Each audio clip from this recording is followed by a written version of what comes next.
থেকে মাত্রা লিখতে হয় সেটা আজকে ভিডিও এখন জানবো। ধরো এই বেগের একক কি? ms inverse 1। এটার একক কিভাবে হবে দেখো।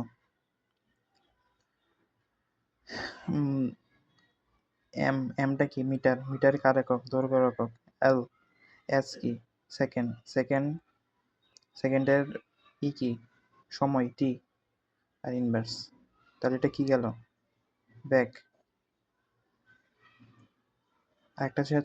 আমরা আরেকটা শিখে হচ্ছে কি, বেশি পরীক্ষা যেটা আসে কি, ত্বরণ একক কি?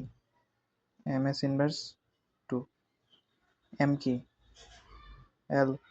এম কি? লেন্থ, দৈর্ঘ্য। এস কি? টি, সময়। টি ইনভার্স 2। এভাবে আমরা আস্তে আস্তে সবগুলোই করতে পারবো।